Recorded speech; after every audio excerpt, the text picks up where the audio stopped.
So we're really talking about how did we get here?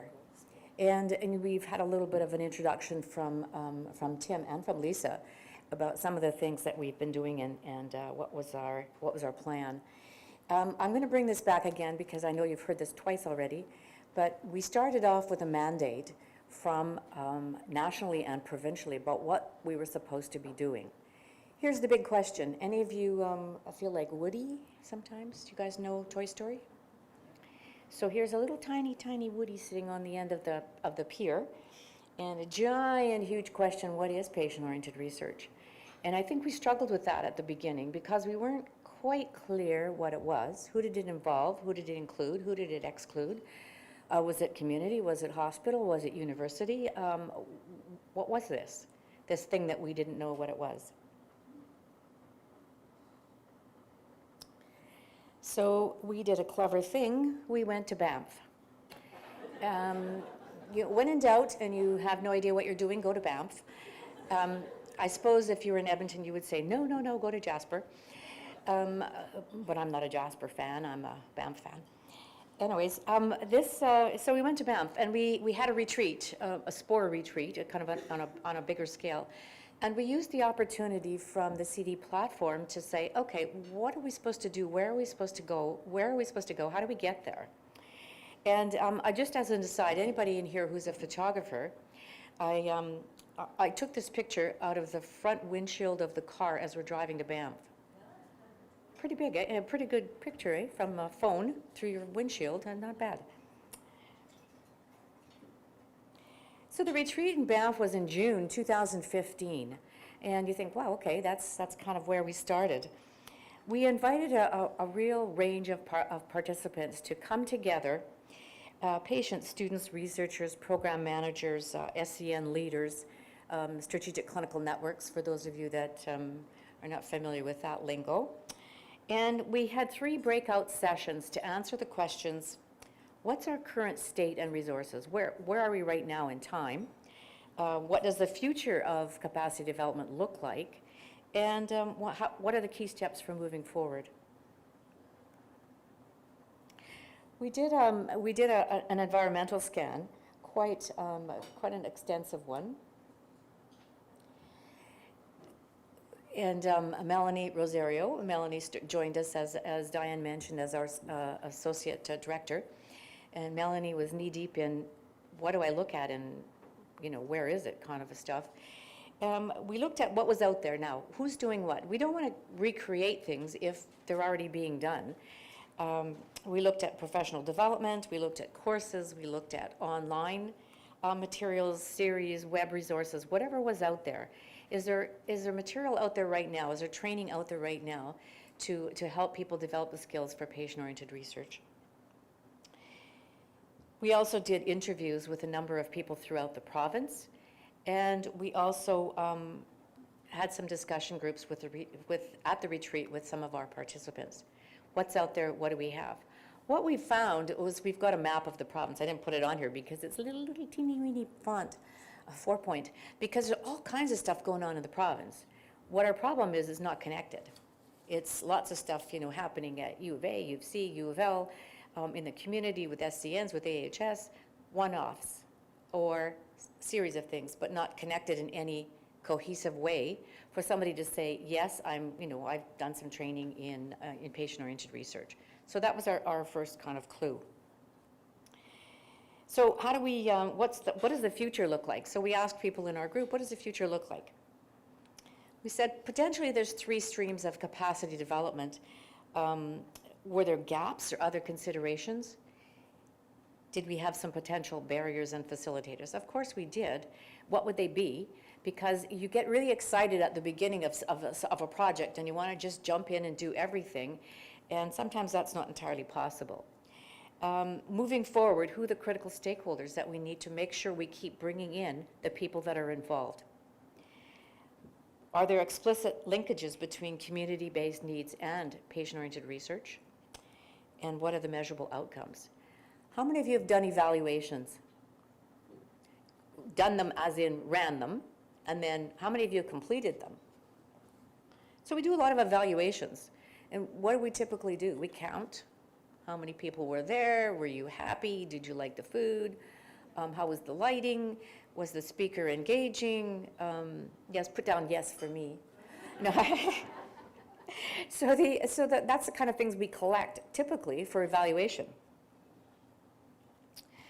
So we started with looking at this as a puzzle of capacity development in a very simple way. Okay, we have 3 things that we think we're going to do. Scholarships and, oh, look at that. Poor training is kind of cut in half.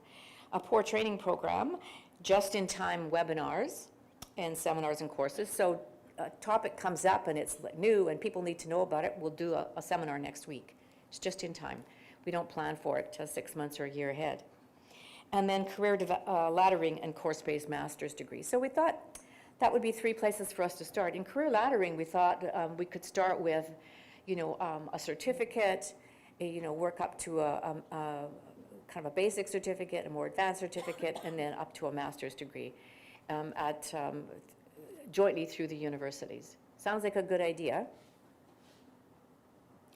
We thought we'd do this over time. We would do one thing, and then we'd do the next, and then we'd do the next. But, and somebody in the audience said, well, why do we need to do that? Why do we have to do one thing and then the other and then the other? Remember, we're starting with a blank slate. As Lisa mentioned, we actually, where do we go? How do we move this forward? We had no idea. And we're just beginning to get the ideas and bring them together.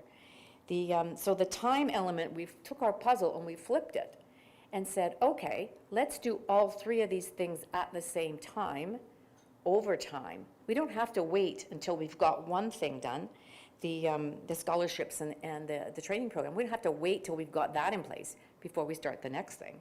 We can start all of them, one after the other, in a kind of a staggered fashion. Does that sound like a reasonable thing to do? It seemed like the time, in Banff, it seemed like a fabulous idea. But you see, there's this dragon unseen dragon in the room, and this was about career laddering. And the unforeseen challenges is really about who's the intended audience. This is part of all of the things that we're doing. Who's our intended audience?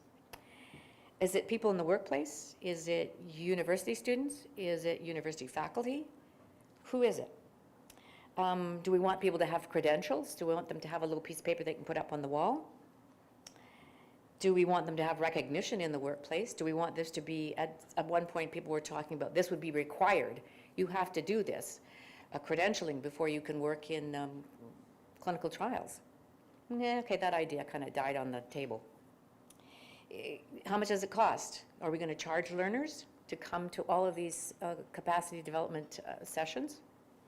So those are the questions that we kind of struggled with. And the whole idea of having this course-based masters, and it was going to be at universities, it sounds like a really good idea. And as I said, it sounds even better in Banff. But when you get back to the university and to the real world, it's much more difficult and takes a lot longer to do this course-based masters that's credentialed than we probably have time for. This first section is 5 years. And so we said, well, let's think about something else, another way to do this. So we did that. We started on each of these things we started, and we began developing them at the same time. The studentships we offered from 2015 to 2018, 43 studentships. That was the very first thing we started, and we said, oh, I don't know, how do we do that? Just do it. Jump in. It might be a bit wobbly the first year, right, Tammy? Might be a bit wobbly the first year, but you know what? Let's just jump in and do it. And initially only the CD platform sponsored students, and then other platforms came in as well. The training program, and I met somebody today, I don't see where she is, but I met somebody today who came to the training. Oh, she says, are you the one that did the training program thing, you know, in W21C? Yes. And we had these training program webinars, and we had 481 people. Like every month we had webinars, and we had 70 and 80 people attending. These were in person, online, and stuff. Like, people were really interested in what was this all about? How do I get involved? I want to know more about it. And that was great. And that was for probably the first year. And then we said, okay, you know, we can't keep doing the introduction stuff. We got to move beyond that. We got to move to something that's more substantial. And we began having the a new format in 2018 where we had a training program and all the parts were connected, and it really was focused on our graduate students who had studentships. We began the PCT certificate program, and it has been fabulously successful. Would you agree, Mari? Where's Mari? for PCT, for Pragmatic Clinical Trials, and Melanie. We partnered together our two platforms, and we are training people who work in clinical trials. So these are people on the ground, already working, they're not at the university, they carry out clinical trials. So if we want to have better research, better outcomes, and patients involved, where do we need to start? On the ground with people that are actually doing this. So interestingly enough, when we had people involved, they're going back to their units and they are training their PIs. They are bringing patients into clinical trials at the very beginning instead of after the fact and saying, oh gosh, can you do this survey? Because it's, we need some input from patients kind of at the end. No, it's really about bringing patients in the beginning to say, what questions should we be asking? How do we get you involved in these kinds of studies? So for us, it was like boom. And every time the certificate is offered, it's already filled up before it's already hit the press, and the next course is filled up. Do we have space in the next one? Yes? How many spots? I think there's about 20 left. Ooh, 20 spots in the next PCT certificate, so sign up today. If you're interested, that is. 129 people have done this, and it's in groups of 30s. You know that people have done this, and what's really amazing is what are they learning? And when we do evaluations, it's not so much how many people, how many hours, what are the topics. What we're finding is the exciting part is what's the impact? What's changing in the workplace? What's changing for people that are doing these studies? What's changing for patients that are involved in the studies? And it's like, wow. And that's something we never could have predicted at the beginning, that it's not about counting, it's really about the impact. And now we're getting better and better at understanding what the impact is. So this is kind of what I was just talking about, is counting the numbers. Okay, that's good. We have to do that because CIHR wants us to. Where's our CIHR person? Because CIHR wants us to count the number of people. That's lovely. But if you come for a lunch and learn session for an hour, is that the same as if you come for 10 sessions for 56 hours in a certificate? No, we don't think it is. It's a much richer, deeper experience when you're coming for the certificate. So there should be a bigger impact. I think the biggest thing that we've found is with our studentships is AI and the evaluation group over there have really put us on to narrative impact statements. And our students then at the end of their year doing the studentship program, they're telling us about their learning experiences and who they met and how their careers change and their plans for the future and how they're getting money and additional funding. And it's like, wow. The stories, again, I'm all about stories. The stories are absolutely fabulous about how people's trajectory is changing because of their involvement with the SPORU unit. So that for us is really the important piece. Now the CD platform isn't the only one that does capacity development. Of course, other platforms do as well. And Lisa mentioned this a little bit, but I wanted to just point out about the KT platform.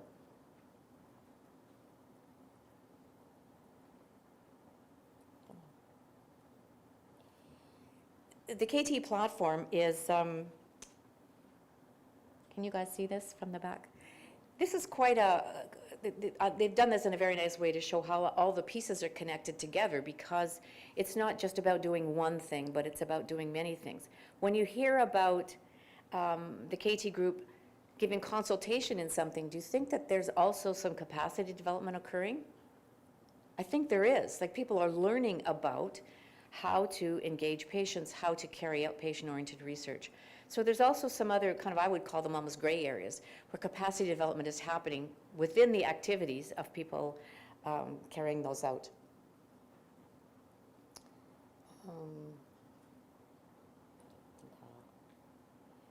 I do want to mention that one of the other things that KT is moving on to, and you will see these on your table, about this conference that's coming up, November 25th, 26th to 28th, and there's a website, a link to submit your abstract if you'd like to present. Please have a look at these and see, like, is this something that you'd be interested in? I think that one of the things in health research, which CIHR has pointed out, that we've been missing is we do fabulous research, and this really bugs some people, but we've been doing fabulous research for a long time, health research. Where is it? What changes have we made in our system and in the outcomes of people in our system, in our health system? Well, I know for a fact I've got a number of studies that are in my filing cabinet. I hate to admit that, but I couldn't get them to go anywhere. I couldn't get the results to go anywhere. And we really need to learn how to do that. And the KT platform are superb at this, is really helping you understand how at the very beginning of your study you can start planning how to get the results out into practice. And that's one of the things, if we can only get out to people that, I think that we'll be making a change in the culture in our province. The KT group as well has been working with Melanie and the CD platform to start a certificate in knowledge translation, which I hope that you'll find out about it as soon as it's ready to go, and I hope that it's as well subscribed as our PCT one is, because this is an area that we really need to learn in. They started off with a needs assessment, which is a good place to start. Did some stakeholder meetings and did some training needs survey, a training needs survey to see what do people need to know, how do they need to know it. Literature review and environmental scan of training opportunities, again, within KT specifically. What a competency profile should look like, and then did some curriculum mapping.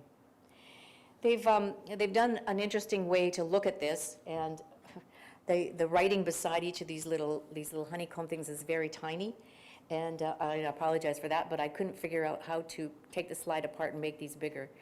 So, sorry, Lisa. To make them bigger so you could see them, but the whole honeycomb idea is micro-credentialing, is you can do one piece and another piece and another piece. You don't have to go and spend 2 years in school, which really freaks people out now because you're working and you've got all kinds of other things, and you can't take 2 years off necessarily. So this is a really excellent idea for people to begin to get their development in KT strategies. Patient engagement has also done, and who's our audience? Patient engagement has a really different audience in the sense of community and patients. And it's less about focused training activities, come to a training session or come and do a certificate, and more about working with community groups and helping people understand what patient-oriented research is. They've been doing some priority setting with clinical, strategic clinical networks, respiratory health, depression, and critical care, and that is a learning exercise as well. They've done, as Lisa mentioned, the online patient and family registry, helping people get on the registry, finding out what research is out there, getting connected with researchers connecting with patients, and it's really about underlying all of this is capacity development. They're looking at online study modules as well, because it's very helpful. Instead of having patients realize that they often have some health issues as well, so getting people to come into someplace, particularly, I'll have to speak for University of Calgary, parking's abysmal. It's expensive and it's hard to find any place to park. So, asking patients to come in and park and walk and all that kind of stuff is really difficult. So having online modules is a perfect way to really have people engage with each other, but not have to drive. They have also developed some how-to guides for patients and researchers. They provide travel awards for patients to get to places where they can do capacity development. And they've done an animated informational video to talk about who is the patient. Where to next? Well, you can think about this as a challenge, so there's always a hill to climb, or you can think about this as an opportunity, that there's always a hill to climb, and yes, let's do it. Let's work together and climb that hill and see where we can go. I think one of the things that we discovered from Banff, we said, okay, what are we gonna do? What? We didn't say, how are we going to do it? We didn't really get to that piece of it.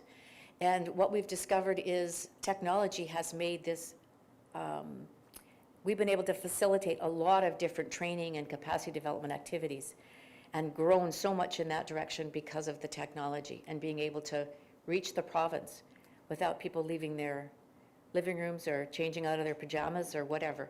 Just make sure your camera's covered if you're in your pajamas. I've done that before, that's very terrible. Where I think we can go with this, climbing this hill, it can't possibly be a mountain, but it's a hill, is really more collaboration with our partners in the community, and that's really where we're paying attention right now, is how can we collaborate more with our partners? We need to actively create opportunities, and we also need to be ready to jump when there are opportunities presented to us. And part of that has to do with new technologies, is really understanding what those are and how we could use them. I'm going to come back to the mountain again because it sounds like Mohammed in the mountain, doesn't it? This is Banff again. But really, I think is to continue to have a vision about where we're going and maintain our excitement and enthusiasm, which we have, getting ready for 2.0 and where we're going is we've got so many supporters and so many people that are interested in working in patient-oriented research. I think we've got a great future ahead of us. Thank you.